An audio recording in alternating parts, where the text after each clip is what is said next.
Vamos lá, continuando então a parte de pagamento por consignação. 336 tem uma regra com os requisitos da consignação. Para que a consignação tenha força de pagamento, será mister concorre em relação às pessoas, objeto, modo e tempo, todos os requisitos sem os quais não é válido o pagamento. Tá? Então, a consignação tem que ser feita diante da pessoa correta, no valor correto, e com relação ao tempo, a gente vai ver a seguir uma questão que havia acerca da possibilidade da propositura de ação de consignação em pagamento pelo devedor que já estava em mora. Nós vamos falar disso um pouquinho mais à frente. O artigo 339, acho que o slide estava errado, estava 337. Na verdade é 339. Ele tem uma regra, julgado procedente o depósito, o devedor já não poderá levantá-lo, porque quando se julga procedente o depósito, está se reconhecendo que o pagamento foi correto. Se o pagamento não tivesse sido correto, era um caso de improcedência do pedido. Quando é correto, é julgado procedente, e a consequência disso é que o dinheiro já passa para o credor, que é o réu na ação de consignação. Tá? E o artigo 345 tem uma regra muito interessante, com um artigo com uma redação muito ruim e que leva a interpretações absurdas, que eu já li em livros sustentando essa tese. Né? O que diz o 345? Prestem atenção na redação. Se a dívida se vencer, pendendo litígio entre credores que pretendam mutuamente se excluir, ou seja, tem duas pessoas se dizendo credores e se dizendo credores únicos. O A diz que só ele é credor e que o B não é. O B diz que só ele é credor e o A não é. Tá?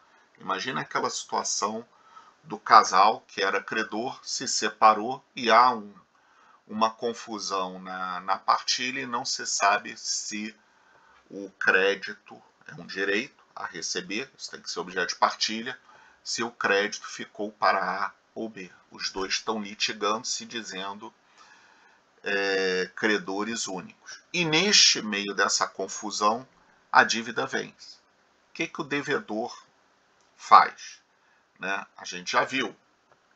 É uma das hipóteses de consignação, uma das hipóteses clássicas. Né? A consignação tem lugar e vai para o inciso 4º se ocorrer dúvida sobre quem deva legitimamente receber o objeto do pagamento. O devedor não sabe se paga para o ex-marido ou a ex-esposa do casal, do que era o casal de credores. Né? Então, isso na perspectiva do devedor.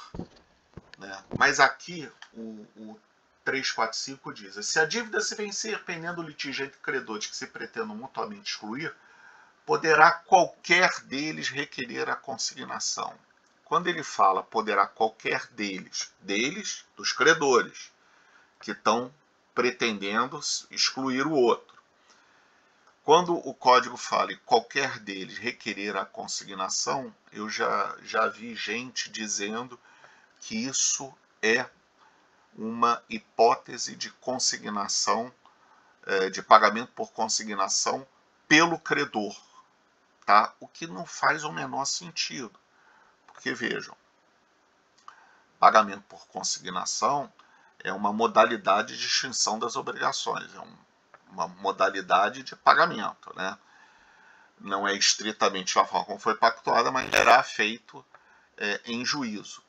Quem tem que pagar é o devedor. Credor não paga, credor recebe. Devedor deve, o credor recebe. Então não faz sentido você falar em uma possibilidade de pagamento por consignação feita pelo credor. Então esse artigo 345 tem essa redação que eu considero muito ruim, e eu por muito tempo tinha essa dúvida, por que essa redação e qual era o real significado desse artigo 345. Deem uma lida, abram o código e vejam se não parece realmente essa maluquice de o credor propor a ação de consignação e pagamento. E aí, pesquisando, eu achei em um livro, que eu não me lembro qual, a redação original desta norma no projeto do Código Civil feito pelo Clóvis Bevilacqua. Essa regra vem desde o Código de 16. Olha, óbvio que o número era outro, né? Isso tudo foi renumerado na tramitação, mas a regra tinha essa redação que é muito melhor. Se o vencimento do crédito sobrevier durante o litígio, cada uma das partes que estão litigando pode exigir do devedor a consignação da soma devida. Então a situação aqui é a seguinte: nesse exemplo que eu dei, um casal litigando, cada um deles se dizendo o único credor, e nesse momento a dívida vence. Aí um dos dois, o A ou o B, desconfia que o devedor vai pagar para o outro, né? E ele não quer que pague para o outro. Então ele intima o devedor para que o devedor faça a consignação.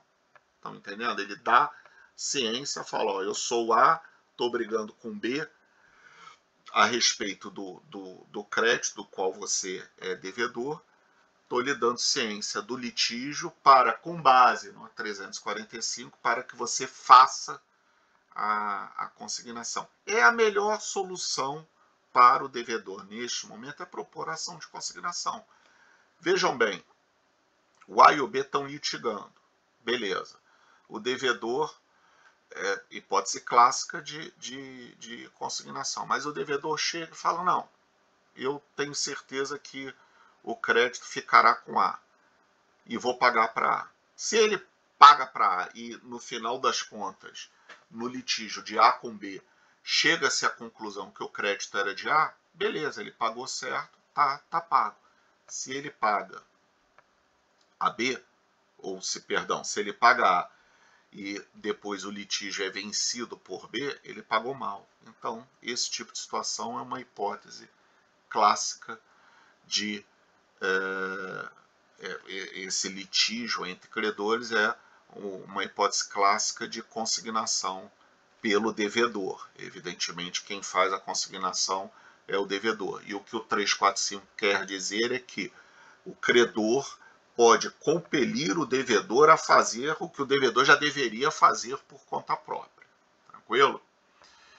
Então, e essa daqui, o credor pode consignar, pelo amor de Deus, o credor não, a prestação não está com ele, a prestação está com o devedor. Não faz o menor sentido falar em consignação pelo credor, tá? Aqui há um entendimento do STJ com relação a... Os slides estão meio bagunçados nessa ordem aqui, depois eu vou ver, porque às vezes eu coloco uma decisão, alguma coisa, mas a gente segue a ordem. Uma hipótese de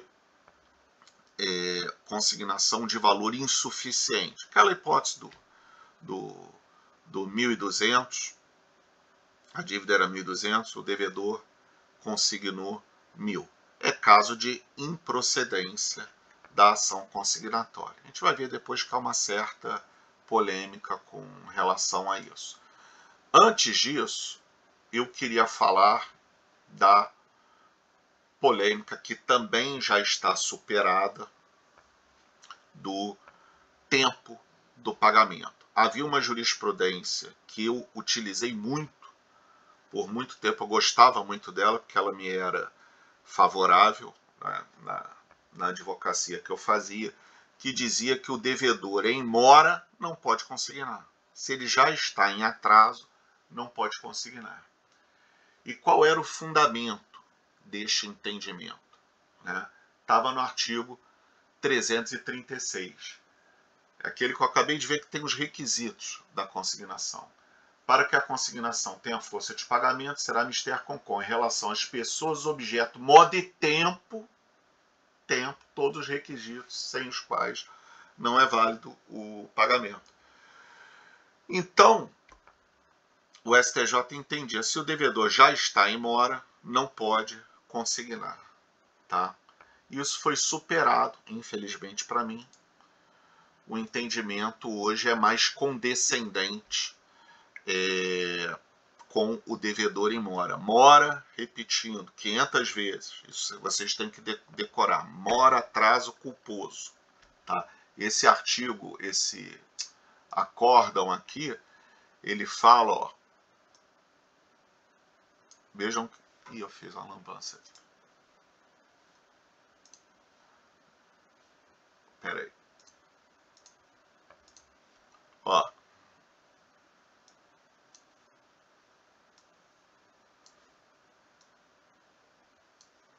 O que ele está dizendo aqui é o seguinte: o cara que atrasa o pagamento, presume-se a culpa dele. Então ele está em mora. Tá? E o que eu falei é que esse entendimento ficou superado pelo próprio STJ, que admite já há algum tempo a possibilidade da consignação, ainda que o devedor esteja em mora. Ele diz, está em mora, mas com a consignação você visa afastar as consequências da mora. Beleza? Aqui, com relação a aquele acórdão que a gente falou do depósito inferior causar a improcedência do pedido. Né? Há entendimento do STJ dizendo que o depósito insuficiente acarreta improcedência do pedido, pois o pagamento parcial da dívida não existe. Se ele pagou 1.000 e devia 1.200, ele não pagou. Não pagou 200, mas não pagou. É caso de improcedência. E tem... Estou aparecendo 2 vezes aqui. Beleza. E tem entendimento, se eles vejam mais ou menos da mesma época, que diz que não é caso de improcedência, que seria possível a complementação do depósito. Tá? Vejam que, às vezes, o próprio STJ não se entende com relação à jurisprudência dele. Tá? Eu não tenho notícia de decisão recente resolvendo essa polêmica. Tá? Bom, queria agora dar um pulinho, parar um pouco aqui do Código Civil para a gente ver. Eu normalmente, quando há regras processuais, eu não entro em estudo de CPC com vocês, porque para não, vamos dizer, perder o foco de que a gente tem que focar nas regras de direito civil. Mas no caso da ação de consignação e pagamento, é importante que vocês tenham uma noção procedimental e como o CPC disciplina esse procedimento especial. Como eu falei, é um procedimento que não é o normal das ações, é um procedimento especial. E o CPC tem uma solução muito interessante. Deixa eu só fazer um histórico para vocês. Antigamente, quando eu me formei, se você quisesse, aquela hipótese que eu falei de discordância de valor, né? A hipótese, vamos dizer, clássica de consignação em pagamento. Você quer pagar, o credor não quer receber, porque o credor acha que você está pagando um valor menor. Né? Pelo rito antigo, como é que você fazia isso? Você distribuía a ação de consignação e pagamento. Ou seja, então, de cara, já íamos precisar de um advogado, né? Você já iniciava uma ação. O juiz marcava o que se chamava à época de audiência de oferta. Era uma audiência em que o credor comparecia lá com cheque ou com dinheiro. Ser cheque, eu não acredito que o cara ia levar um cheque sem fundo numa audiência judicial, né? Mas tudo bem, o devedor levava o cheque, isso na frente do juiz. O credor teria duas opções. O credor ia e recebia o cheque, o pagamento estava certo, estava efetuado. O credor podia ir e não discordava do valor, e aí começava a confusão ali. Ele já abria-se prazo para o credor apresentar a contestação, a ação consignatória, e ele explicar porque que ele está discordando do valor. Ou o que era mais comum de acontecer, o credor nem aparecia, né? Na audiência, o devedor ficava lá com o cheque, esperando o credor aparecer, o credor não ia, e aí se abria prazo para o credor contestar e bola para frente. O processo andava, sentença, apelação, agravo, recurso, aquelas coisas todas. Isso era um problema, porque com o acúmulo de processos, o juiz marcava a audiência de oferta para daqui a 6 meses, né? Então, pô, eu quero pagar uma parcela agora, de outubro. O juiz já marca a audiência daqui a 6 meses. É uma confusão danada. O procedimento foi alterado. Eu estou falando para as hipóteses de consignação de dinheiro, que é o mais usual. A maior parte das dívidas é em dinheiro, né? Quando for consignação de vaca, de arroz, de feijão, esse tipo de coisa, evidentemente não vai se aplicar o que eu vou falar agora. Mas para as hipóteses de dinheiro, qual é o procedimento que está no CPC? Isso está no artigo 539. Né? Só ver o caput para vocês verem como são ligados o CPC e o Código Civil. O que diz o CPC? Artigo 539. Nos casos previstos em lei, ou seja, nos casos previstos no Código Civil, que a gente viu aquelas hipóteses, 335, poderá o devedor ou terceiro, porque o terceiro, a gente viu isso também, o terceiro interessado pode se utilizar dos meios conducentes à exoneração do devedor, ou seja, o terceiro interessado, entre aspas, o fiador, ele pode consignar sempre. Mas nos casos previstos em lei, poderá o devedor ou o terceiro requerer com efeito de pagamento da consignação da quantia ou da coisa devida. Pode ser outra coisa. Tranquilo? Então, nos casos previstos em lei, já está se reportando ao Código Civil, aquilo que eu falei. As hipóteses estão no Código Civil. O como fazer, o procedimento, o rito, está no Código de Processo Civil. E aí vem o parágrafo 1º do 539.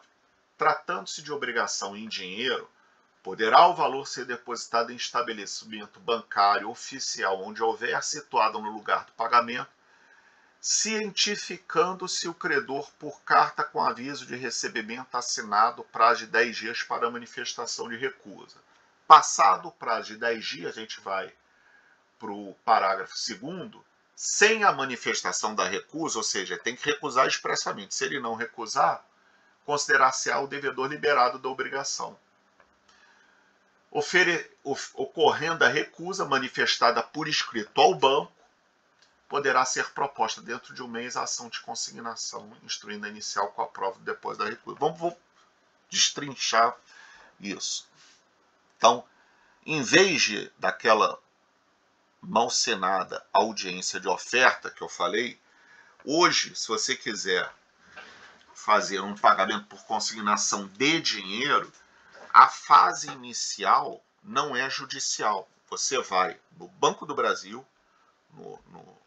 pelo menos no Rio de Janeiro, Banco do Brasil, Banco Oficial, e ele já tem uma conta própria para isso, já tem um procedimento para isso. Você deposita na conta e o banco manda uma correspondência para o credor. E aí o credor tem duas possibilidades. Se o credor ficar quieto, é porque ele consentiu, tá? E se ele consentiu, o pagamento é válido. A consignação é válida e a gente consegue resolver a questão sem movimentar a máquina judicial, certo? Se resolveu isso através do banco, tá? Ele tem 10 dias para manifestar a recusa. Se não manifestar, é porque concordou, tá? O parágrafo, quer dizer, veja o parágrafo segundo.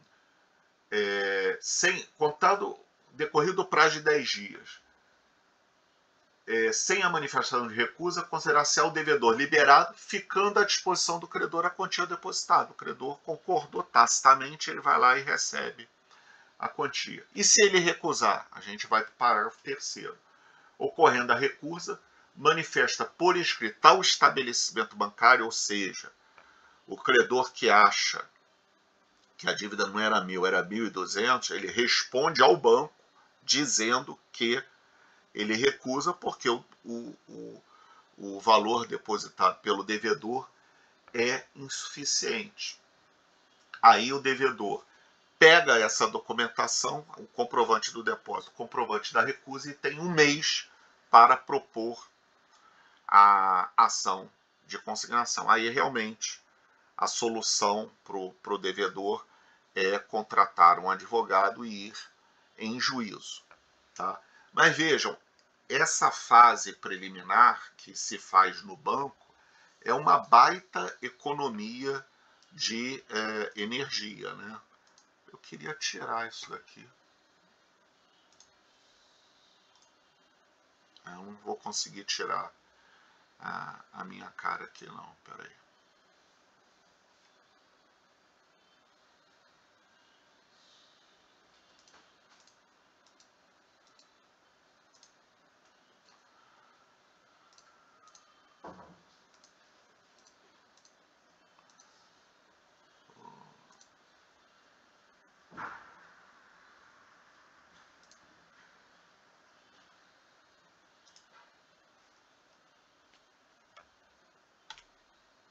Bom, não consegui tirar a câmera. Agora...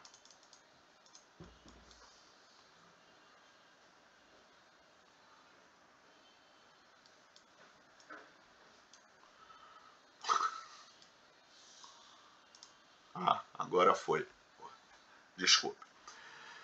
Então, tá aqui. Eu peguei de um livro de processo esse procedimento preliminar. O devedor faz o depósito e é enviada a notificação para o credor. E aí a gente vai ter duas possibilidades, vamos abrir duas frentes, né? Se o devedor não, se o credor aqui, se o credor não responde à intimação em 10 dias, o devedor fica liberado e o dinheiro vai para ele e o pagamento está feito, tá? O efeito liberatório da consignação está feito. E aí, a outra possibilidade, ele manifesta a recusa dentro do prazo, tá?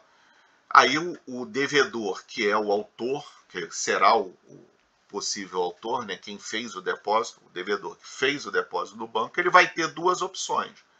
Ele tem 30 dias para propor a ação consignatória, aí sim, procedimento judicial, instruída com os documentos dessa fase preliminar.